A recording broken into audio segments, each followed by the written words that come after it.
Hello and welcome to another bikepacking Q&A video. This time last year I released a video where I ran through all of my bikepacking gear for 2023 and it was one of the most popular videos I released last year. So I decided going forward I'm going to do this every year, release a video showing everything I'm going to be using for the year ahead. Before I dive into all of the gear that I'm going to be using in 2024, it's worth mentioning I'm not sponsored by anyone. All of the gear you see in this video I bought with my own money. I will leave a detailed list of all of the gear and links to where you can buy them in the video description. So starting with the bikes, the main bike I use for gravel and road is the Cannondale Topstone.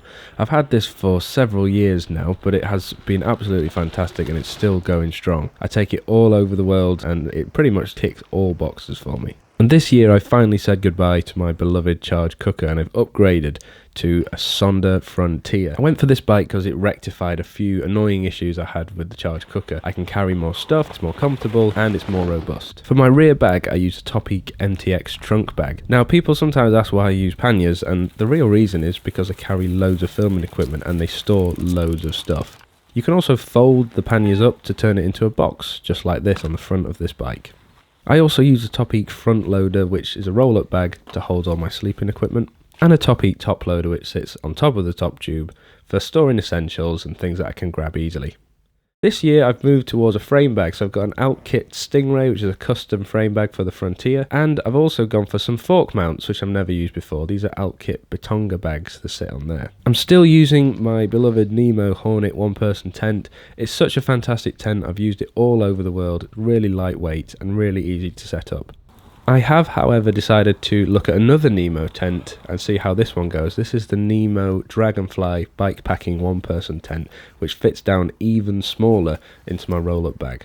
When I'm not using the tent, I have two options. I have the ENO hammock with Atlas Straps if I'm doing some woodland camping, and I also have the Alpkit Hunker Bivy if I'm wanting to do stealth camping or really lightweight bikepacking. I'm still using the Thermarest Neo Air mattress. It's really comfortable. The only gripe I've had, which I said in last year's video, is that I went for a half-size version to save on size, which I regret doing. But it folds up and packs away really easily, and it's really comfortable. I absolutely love this Sea to Summit Aeros pillow. For my main sleeping bag for most of the year, I use a Mountain Warehouse Extreme Down sleeping bag. It packs down really small.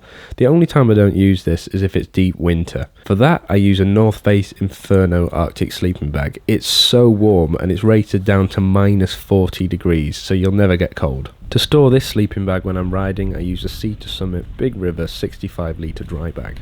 My main shorts are the Endura Cargo Bib shorts. They're really handy because I've got this pocket to put your phone in.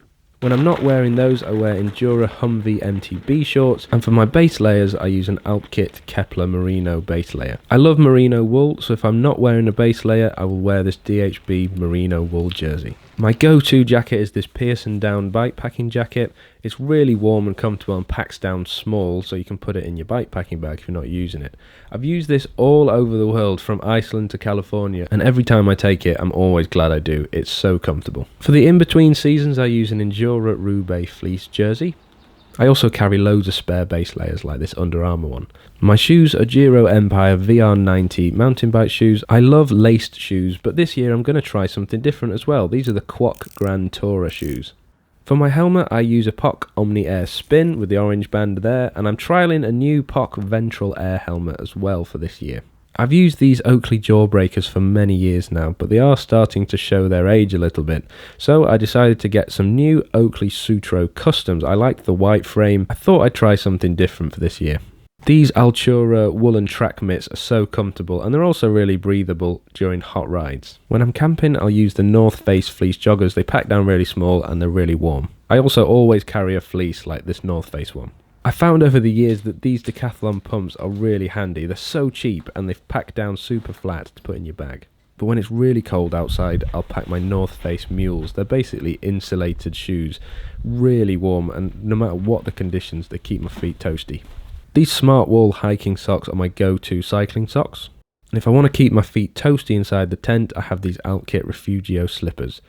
This is a new buy for 2024. It's an Alpkit Fantom. It's so warm, it's basically like wearing a sleeping bag as a jacket. For my lights, I have these two Alpkit Boson lights. I still have my trusty Garmin Edge 520, however I've found recently the battery keeps going, so I decided to go for the new Garmin 1040 Solar, which basically never seems to run out of battery. It's amazing.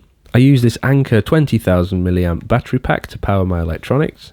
I carry this cheap Amazon head torch, or if I don't have that, I have this Suptig Go Pro Light, which is waterproof, handy for when you're setting up camp in the dark. For cooking, I use my trusty Stanley Cooking Pot with 2 cups inside it. That sits on top of an MSR pocket rocket stove. If I'm wanting to start a fire or do a different form of cooking, I will use the Lixada foldable stove. I also always carry a spare lighter just in case. I can't go without my Yorkshire Tea. My main camera for filming is a Sony A7iii. It also has a Rode Video Mic Pro Plus which sits on top of it, and that sits on a cheap Amazon tripod. I use this Neewer Dual Z battery charger for extra juice for the battery, and I also have this Samyang f1.4 lens which is ideal for capturing the stars or really low light conditions. This is my go-to drone. It's the DJI Mavic 3 with the Fly More combo. The footage speaks for itself. It's absolutely stunning. However, it isn't light, so if you're wanting to do some lightweight bikepacking, it's not for you. I always carry this Colgate travel toothbrush and toothpaste, obviously, some deodorant, and some Sea to Summit pocket soap. I can't forget my Factor 50. There's some random stuff that I take, like this Smidge Net for Scottish summers. Also, my XXF XL bike box, which is what I use to take my bike abroad. I also take spare dry bags as well to keep stuff dry if I need to, and this LifeVenture luggage cable lock if I need to lock my bike up if I'm going into a shop, for example. That's my bikepacking gear for 2024. I'm sure I will make changes as the year goes on. Any questions, make sure you stick them in the comments. As I mentioned at the beginning, there's also a list in the description of all these products and where you can buy them. So if you're interested in the stuff, click the link and you can get that for yourself. Thanks very much for watching, and I'll see you in the next video.